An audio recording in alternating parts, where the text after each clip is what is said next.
What's going on, guys? This is NJCALIGARDENER Family. We want to say first, thank you all for watching today. We want to give you guys a little tour of what's going on in our garden. But first, we also want to say thank you to Lab Farmer 73 who did our dance challenge. That was rocking, dude. Lady NJ and little NJ was happy and thrilled. They was laughing and stuff. We want to say thank you, thank you, thank you, thank you from the bottom of our heart. If you guys don't know Lab Farmer 73, go check him out in the description below.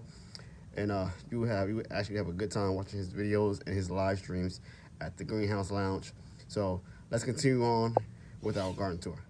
So guys, this is part one to our garden tour. What we cannot get to today, we'll get to another time.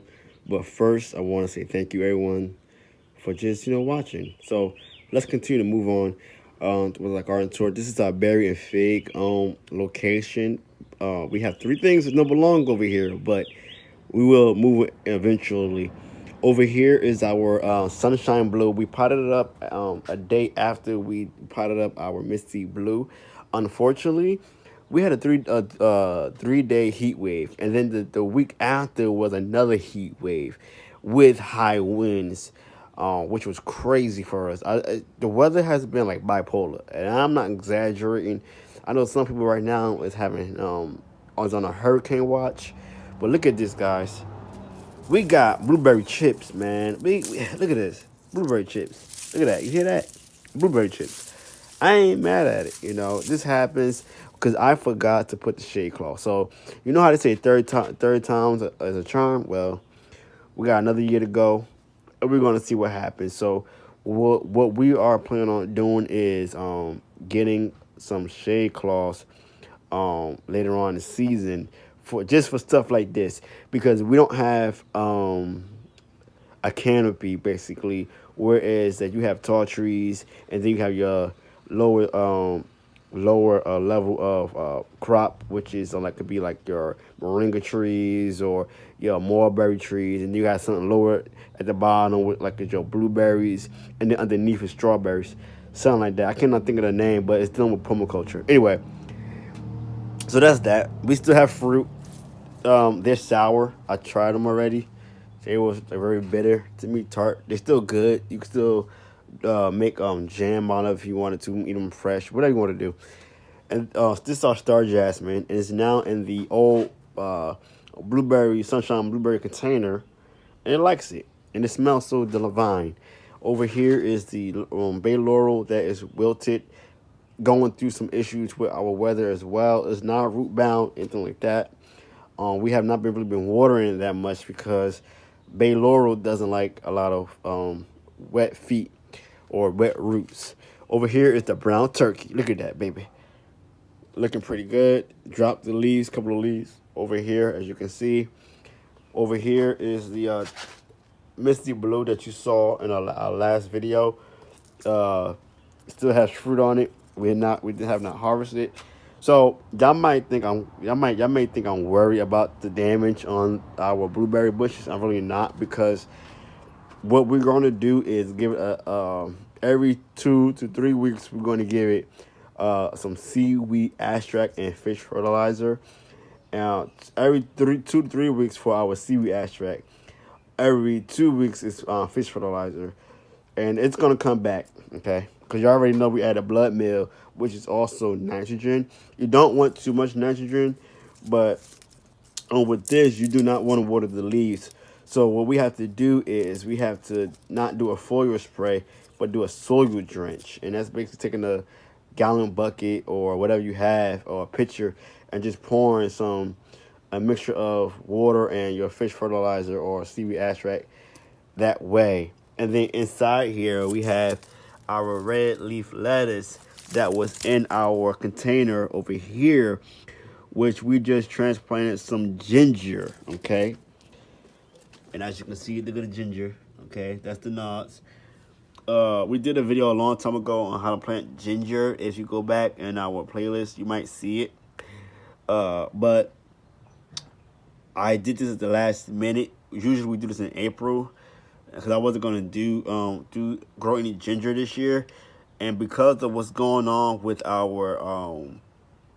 with the pandemic and whatnot, I didn't want to take any chances not having any ginger.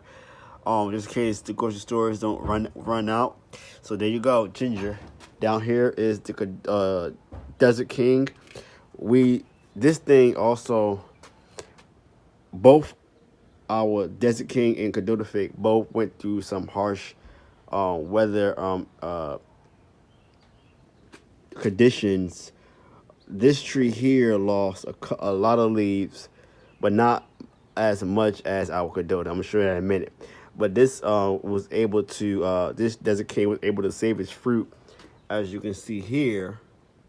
Okay, and we got to try one. My wife, I gave it to her. I said, "Here, take this." And she was hesitant at first, but she loved figs.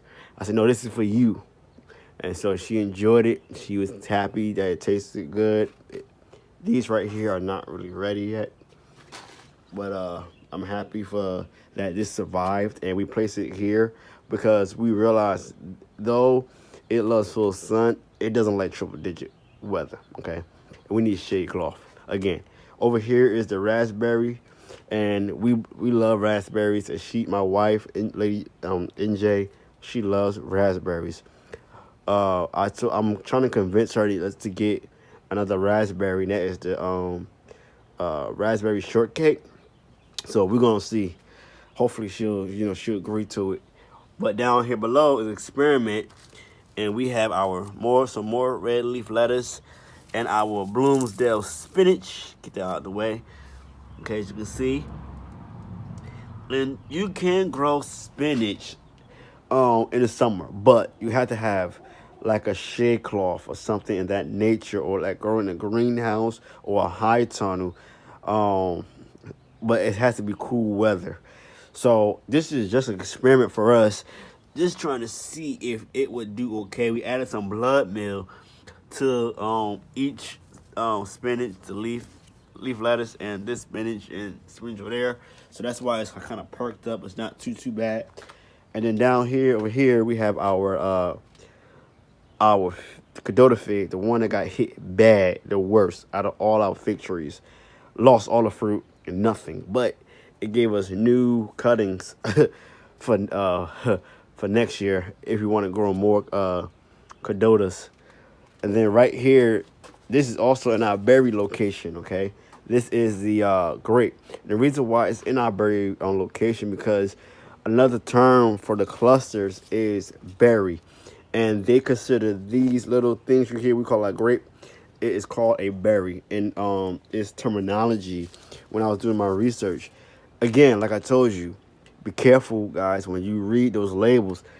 Don't assume that the labeling of it might say full sun 6 hours.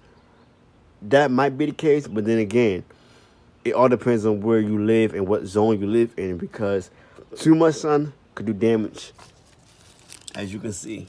Okay, it can do some damage. And so we had moved this into this location because I knew it was going to happen. If I gonna get some sunburn, it's gonna get like torched. Still got torched, even though it's in this location. So that's kind of sad for us. Right here is the black statin blackberry that has to go. That's gonna get moved to over here where our strawberry is. Okay, and so as you can see, we have some berry clusters. They're not big as they usually be. Last year, they was humongous. I don't know what's going on this year. I don't know. Maybe the fertilizers, I don't know. The fertilizer we use this year is kind of different for it, but that's okay. We had two. They must have dropped. I don't know. Or we must have ate them already. I don't know what I did, but I thought I saw one that was ripe. Nope. Anyway, but we are propagating some more strawberries. As you can see, we got some flowers there, and it's getting ready to set strawberries eventually. And then we have right here a strawberry. See, I thought I saw one. Yep. Here you go, another one. That's getting ready. And then we also have some more propagating going on.